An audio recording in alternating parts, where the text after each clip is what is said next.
You're listening to the Dibbly-Dobbly podcast. Remember to like, share, comment, subscribe, and click the bell to make sure you get the latest episodes of the podcast. Be sure to like and share our Facebook page and follow us on Twitter and on Instagram. Right. So, Daryl, for our next topic, we're going to be talking about the state of international umpiring and discuss other things within international umpiring as well. But let's talk about the state of international umpiring first. Daryl, what's your take on how the game is being umpired today, and what changes would you make to how the game is umpired? Well, I think I touched on that earlier when we were talking about that last series, Australia-India, where it was umpired by the Australians, and obviously a series in England umpired by the English. It seems to be ticking along pretty well.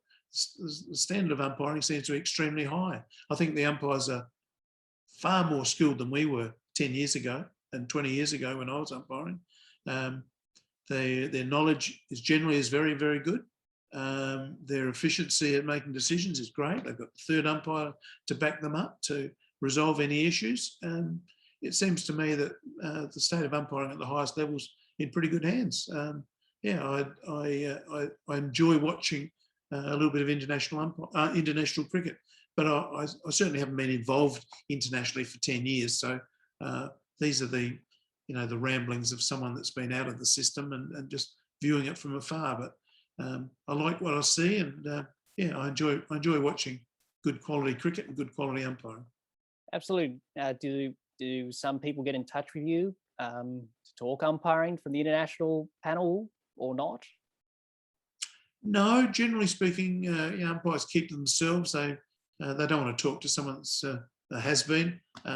It's 10 years since I umpired a test match, so my way of thinking is old-fashioned, and what these guys are doing is very impressive today. I think if you watch that last series with Australia-India, the umpiring was terrific. We had Paul Wilson coming through umpiring a couple of test matches towards the end of that series, or maybe the third and fourth test. He did a great job for someone that's only umpired maybe 4 or 5. I think he might have only umpired 4 test matches, but he's an umpire that's coming through the system and looking really sharp and positive and effective, ticking all the right boxes. So, I think the state of umpiring is pretty good. Yeah. Daryl, as you said, umpiring's changed dramatically since you retired in 2011, and it's changed over the years, actually. The techniques have changed. I remember umpires used to crouch down really low in the real old days, watching the bowler's feet through the popping crease. That was for the back foot law, which is no longer in cricket anymore. That was changed in 1963 to the front foot law, which we have to this present day. Umpires used to lunge forward in their stance when they were standing upright. They used to go forward like that as well. But umpires tend to stand up straight, keep still, and don't move their head as much, and as they did back in the old days. The uniforms have changed as well. I remember umpires used to wear ties and button-up shirts, Daryl. Yes, not great we on did. A hot day, I'm guessing. No, it wasn't, especially in the subcontinent. Yeah. It was crazy. Yeah, that's the only sport in the world that has umpires wearing ties and button-up shirts, and they used to wear white trench coats. I'm sure you have a collection of your uniforms over the years, Daryl. I've dumped most of that rubbish. I thought you would have kept them. Only if I want to sell ice creams at a football match would I wear a jacket like that. No, I say bring back the trench coats. They look pretty cool. Bring back, that's what they used to wear back in the day. ICC, bring it back. Keep it modern, stay modern. Yeah. And umpires have technology to assist them in decision-making, and the DRS has come in as well. Daryl, what has been the biggest change in umpiring from when you umpired to the modern day umpires? And would you prefer to umpire today or in your era? Well, I still look back and enjoy the fact that pre-DRS, when we made a decision, the players had to accept that decision.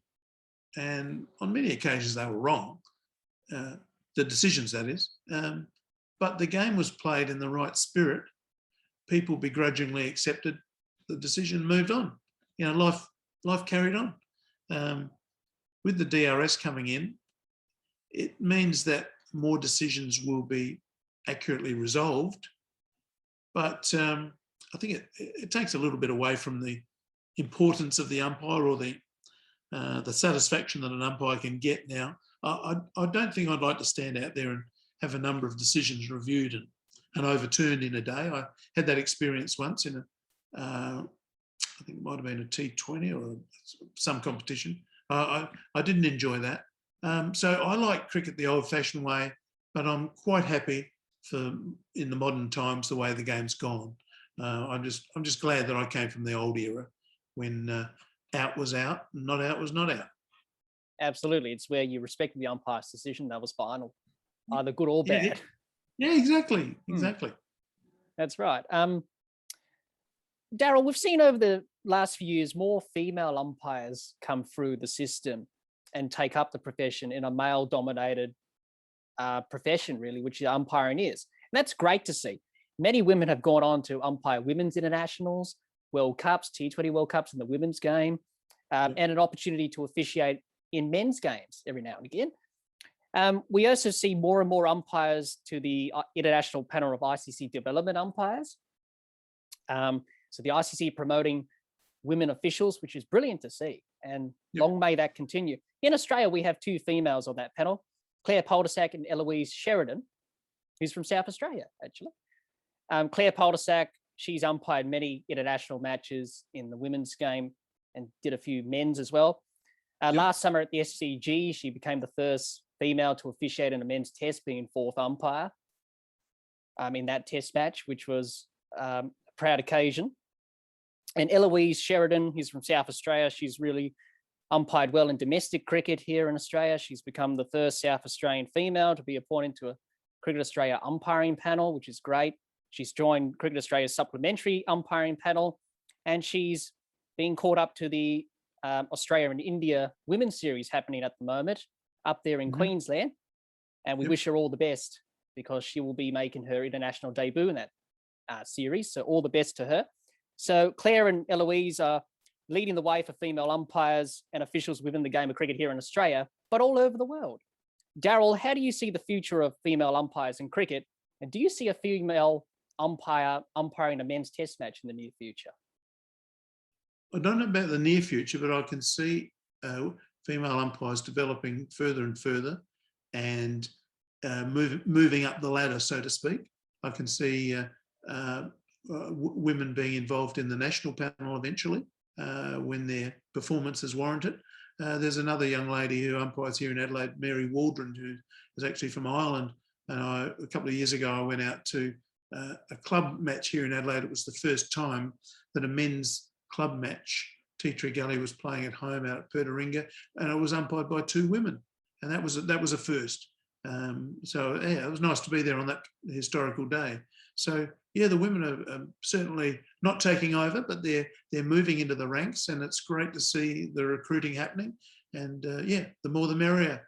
It doesn't matter who's making the decision. The most important thing is whether it's out or not, and whether it's correct or not. So yeah, go for it, ladies. Please join the club. Absolutely, and it's great that we're seeing women umpires eventually go into international ranks and hopefully higher honours. So long may that continue, and great work by the ICC and obviously home boards around the world promoting women officials, which is brilliant to see. Exactly. Now, Daryl, many people don't know what international umpires actually do behind the scenes. Many people don't know what the third umpire, fourth umpire, or match referee does. They know what the on-field umpires do, but they don't know what those other umpires and the match referee do. So, Daryl, give us a bit of a snapshot of what the third umpire, fourth umpire, and match referee do within a game of cricket. Okay, well, I think most people are pretty au fait with the third umpire. They know that third umpire is sitting there and responding to reviews, responding to run-outs, responding to any request that the umpires on the field may ask of him, so or her. The third umpire's got access to all the statistics that are happening, got access to replays, got access to seeing the bowler's front foot land on the popping crease. So the third umpire is actually becoming quite an important person in the game. Still, the two on field are doing the bulk of the work, and that third umpire is there for, I guess, referrals. if anything is uncertain on the field, that's where the third umpire comes in. So the third umpire's got to be sitting in front of the screen, for every delivery and more, keeping the on-field umpires up to date. They might be passing on a weather report that's come through. They might have one of their screens with a radar showing that there's weather approaching. So, the third umpire's there to keep feeding as much into the on-field umpires as they can possibly digest, and also, resolve the difficult situations when they're referred to. The fourth umpire has a less onerous task. The fourth umpire is usually located on the ground, usually between the two playing boxes, where the two competing teams may have their players. It depends on whether it's a test or if it's a T20 or whatever it is. The fourth umpire is available to tidy up lots of loose ends, let's put it that way. If the boundary rope's dislodged and needs to be replaced, fourth umpire will jump out and put that back into order. If replacement ball's required, fourth umpire will have those available to run out to the two umpires in the middle. Really dealing with drinks for the umpires, all the little odds and ends that you take for granted. Someone's got to do them, and it's usually the fourth umpire. It's a good situation. It's a good learning curve. It's a good chance for the fourth umpire to be there, hear the conversation going on between the umpires, see how the best umpires at that level operate, and pick up any tips that appeal to them that they can use in their game. So it's usually more of a development position than one that people crave to be appointed as a fourth umpire. You really want to be appointed on the field or in the box. They're the key jobs. Now, the referee's got an interesting role. I did that for 8 years for Cricket Australia, where I would conduct the toss. I'd spend time with the umpires before the game, during the breaks and after the game. As a referee, you've got to assess the umpire's performance. That involves assessing any decisions that they make. And I'm thinking that in a Sheffield Shield match going for 4 days, that might involve very close scrutiny of maybe 60, 70 deliveries. All the appeals are recorded, batsman, the bowler, the outcome, what the replay showed, whether it was right or wrong. There are a number of statistics to be retained by the referee, and all the paperwork regarding, tidying up the match. Over rates, of course, we've already mentioned. Any reporting that takes place, if anyone breaches the code of conduct, it's the referee who deals with that person and determines the sanction if one's applied. So the referee has a lot of work to do after the game, especially because those reports need to be written and uploaded, provided for the governing body and anyone else who's interested, so that that game can be fully resolved. There'll be a report on the state of the ground, whether it was up to scratch, the change rooms, the pitch, all the facilities, car parking, food, cleanliness, all those areas that you take for granted. They're all covered in a report submitted by the referee. So, yeah, it's quite a lengthy job. But I think the key issue for the referee is to resolve any issues that come, dissent, whatever, if it's reported, and also to assess the umpires, because we all need assessment, and the umpires like to be provided with that feedback initially on the day of play. Most umpires like to hear how they've gone, and then within a day that report is uploaded onto the system, and the umpire can see precisely how they've been assessed. So it's quite transparent, and everyone knows what they're getting and what's been said about them. Absolutely. So they're the jobs. Yeah. So I hope everyone's got a bit of an idea of what the third and fourth and match referee do during a match in international cricket. Yeah, good fun. Yeah, absolutely. Daryl, mental health has become a big problem in cricket among players, but it has become a big problem in society as well. Daryl, umpiring being a high-pressure job, with that, it comes with a lot of pressure from the media when incorrect decisions happen within a match or you're performing badly and poorly over a long period of time. I was reading Ian Gould's book, and Daryl, you would have umpired a lot of games with Gunner, which was Ian Gould's nickname, and you umpired your last test match with him in 2011. He mentioned in his book he was burnt out, suffered a mental breakdown. He said in his book, in the end, 10 years of constant matches, meetings, and travel wore me down. He went on to say, I know for sure that some of my colleagues have experienced similar issues, but like me, they cover it up for the main reason that it's a great life and you are loath to give it up. He then said, do the ICC have a duty of care to provide more pastoral care for umpires and referees? Perhaps, maybe a better idea is to have people around who can recognize the signs.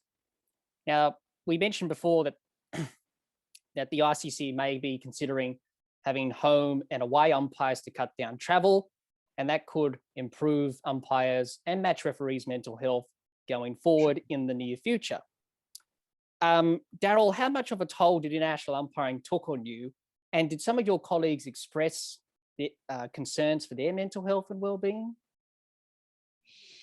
I don't believe anyone did in my time. My era was really a little bit of overlap with Ian Gould, but my era was really basically from the early 90s until 2010, 11. What sort of toll did it have? I'm still seeing a therapist. No, I'm joking. To be honest, I don't know what sort of a toll it had. There were highs and lows.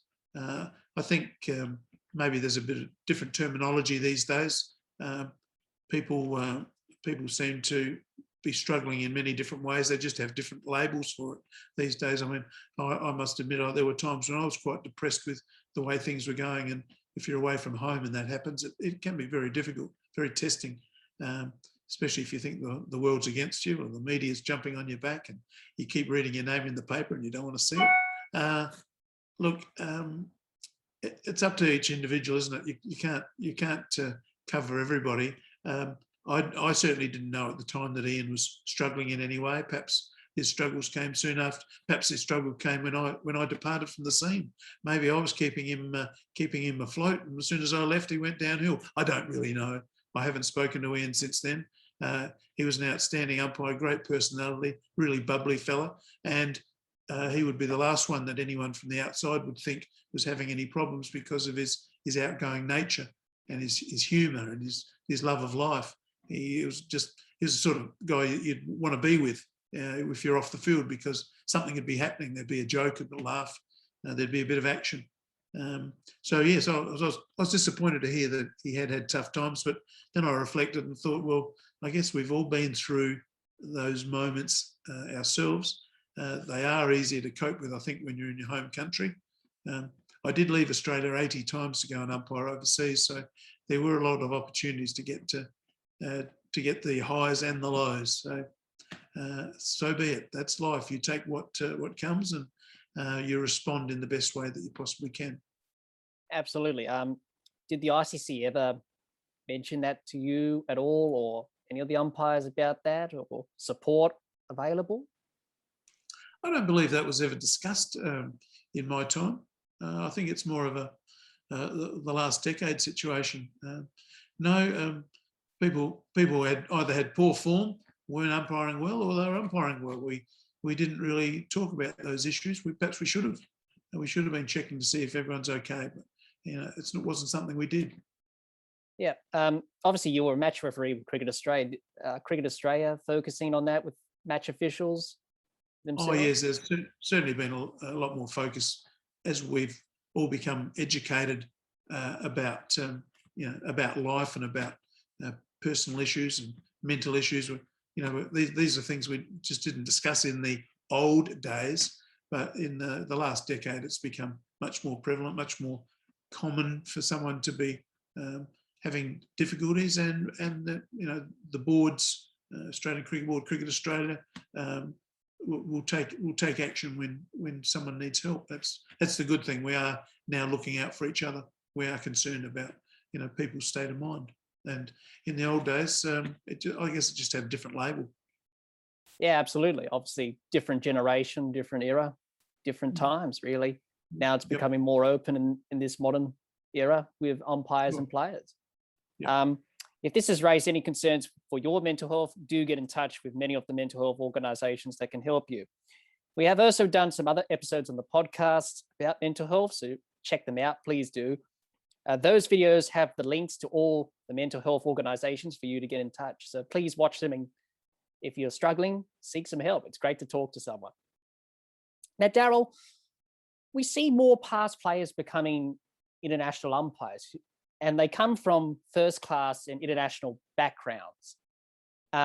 We see that more and more. Nearly all the current members of the elite panel have played some sort of first class or international cricket. I think the only one who hasn't is Joel Wilson from the West Indies. I think he's the only one who hasn't played first class or international cricket. Daryl, we don't see your type of umpire coming through the system anymore. Someone who hasn't played first class or international cricket, just a pure umpire and a pure specialist. So Daryl, tell us, how does the pathway differ for past players compared to the pathway for regular umpires at international level? And why aren't we seeing your type of umpire who hasn't played first class or international cricket being selected on the elite panel? Good question. I always consider myself as a garden variety type umpire. I just came through the system because, it's something I chose to do. I had a passion for it. I wanted to test it out. I tried it out. I loved it. I enjoyed doing it. And, I was recognised as being reasonably successful and promoted. I know in Australia we've had a system of project umpire contracts where past players have been encouraged to head down the umpiring pathway. Paul Wilson, I believe, was on that pathway once upon a time. Rod Tucker was probably on it at some stage. I don't know that, to be honest, I'm quite ignorant about who's doing what in this day and age. I've really been out of touch for some time now. But I don't know why it would be exclusive to past players. It doesn't really, I don't believe a past player has a huge advantage over a non-past first-class player when the ball hits the pads. I think there are certain skills you need, and you make your judgment according to your experience, what you see, what you hear, and sometimes it baffles me why there aren't more non-players coming through the system. Yeah, absolutely. Is it just because they want to go with past players because of that reasoning, the ICC, or they just think, well, they're good umpires, we select them to be a part of the various panels? Well, it's an interesting discussion point. When you look at the elite panel of umpires, those umpires have been selected because they've been extremely good at what they do, and that's umpiring, right? They've umpired, they've worked their way up through a pathway, whatever that might be, and they've been rewarded by selection on the panel because of their umpiring.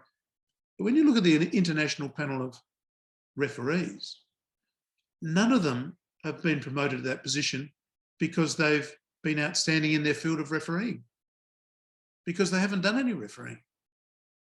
They've only been promoted to that position because they belong to the past players club.